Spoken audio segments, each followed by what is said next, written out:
So today we're going to be talking about jumping at the furniture and why.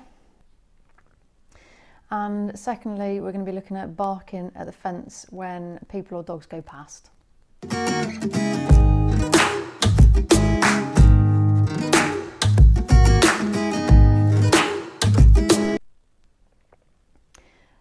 Hello, Katie Saywell here from the Dogs Code, for those of you that don't know me.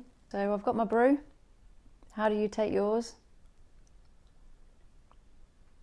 Do you think there's really a thing about what colour your tea or your coffee is? Do you have that, there's a colour chart, isn't there? I don't know if you've seen it before, of how your brew should be made. So today we're going to be talking about jumping at the furniture and why. And secondly, we're going to be looking at barking at the fence when people or dogs go past. So firstly, jumping up at the furniture. So I'm aware this is a puppy that we're referring to. So a 12-week-old puppy that's jumping at the furniture. So why does he want to get up there? What does he want to get up there for? That's what we have to ask ourselves to start with. Is there something that he's not allowed to get up there? Is there a reason he's not allowed to get up there?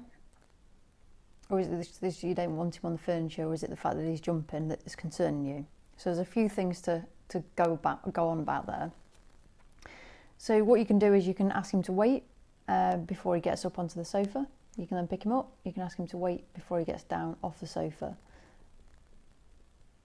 But he will obviously need to understand what wait means.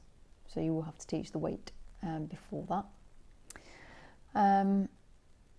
If it's the fact that you don't want him on the sofa at all and he's jumping up at the sofa, and that was the reason you can give him somewhere else to go.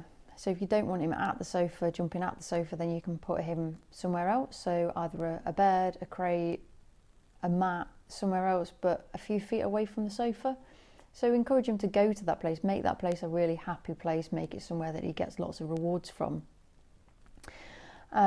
Make that the place that the magic happens, so to speak. So a little bit like crate training. So you'd be looking to associate the mat, the bed, that other place with something good happening. So that's a few things that you can consider there. I actually had a conversation earlier on about should you let your Dachshund jump up and down off a sofa, and the short answer is that if they're going to damage themselves, they will damage themselves.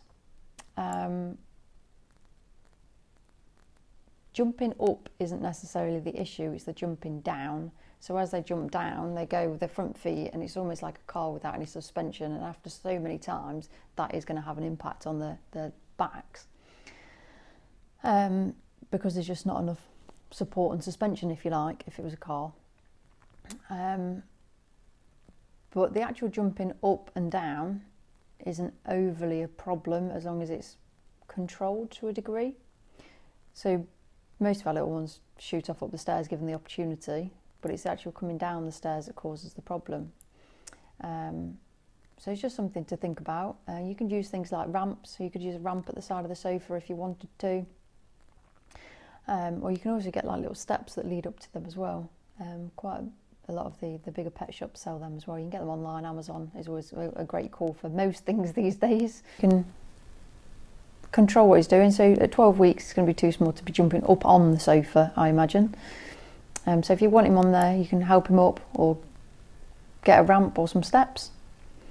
Or alternatively, you could just sit on the floor with him for a bit until he's old enough to understand. So just a few things to think about there. And then the second question is about barking at the fence when people or dogs go past.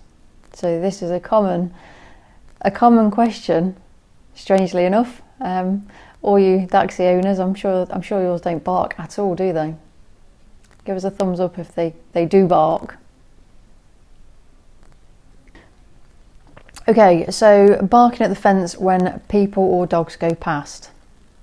So what we have to look at here is, what are they barking at? So the dogs or the people. Why are they barking at them? Are they barking at them to alert you that there's somebody there or something there? So what are they barking at? So we've identified that they're barking at the dogs or the people on the other side of the fence. I don't know how high this fence is that we're talking about, but regardless, it will go for any size of fence, whether they can see through it or whether they can't. So first things first, make sure that the fence is safe and not damaged. So if it's a case that they're sticking their noses through a hole in the fence, then fix the fence. So put fence panels back in, fill holes up so that they can't actually see out of it and get their noses out of it. Because ultimately we don't know what is on the other side. Distraction is the best way to reduce the amount of barking at a fence, and distraction through play I find is a really successful tool to use. And what I mean by that is using the fence, the dogs, the people on the other side of the fence to your advantage. So get a toy, start inside, get a toy that they really love. So a favourite toy, it might be a new toy, something that they get really excited about, something that you can excite them with as well. So that toy is the most exciting thing, and they are going to get to play with you for a good 5-minute session, whether it's a tug of war, whether it's a squeaky ball, whether it's something that is a chaser, that type of toy, something that's really going to get them excited. And what I want you to do is play with that in the house. So you play with it in the house, and when the game has stopped, the toy goes away. So the toy is not left out for them to A, destroy, or B, to play with by themselves. It only comes out when you bring it out. After a few days, then start taking that toy outside.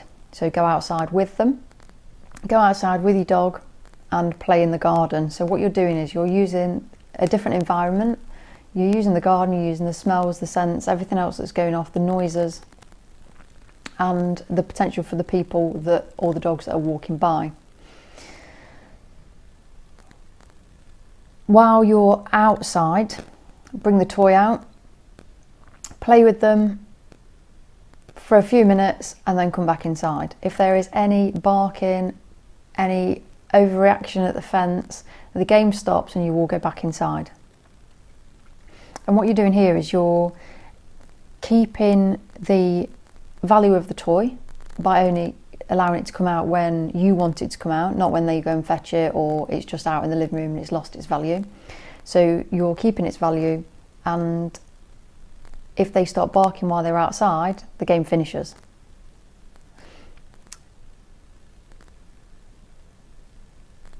And everyone comes inside. You may need to practice quite a bit with this one. Putting the lead on is also quite a good technique to do as well. So if you've got a lead on them, they're easier to get hold of rather than them running up and down the fence and you can't actually get hold of them. So at the point there's any interest in the fence, then if they won't come away with the toy, then everyone goes inside. So if they're on a lead, you can just walk them inside. You can just say, this way, come on, in we go, that type of thing. So I hope that makes sense. Nothing overly difficult, but make sure you start that one in the house so that that toy is a super exciting toy. We use it's a soft plastic ball from Pets at Home. It's a little green one and it's really squidgy and it's really sensitive to squeak.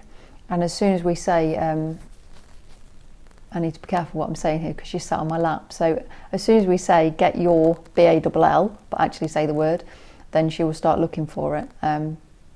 It's actually in my car, so she's not going to find it. And that only comes out when we're on walks or when we go outside. So I hope you found that helpful. For those of you that haven't taken the quiz already, please do so, and I'll be in touch with you to go through your results. So thank you for watching. Bye for now.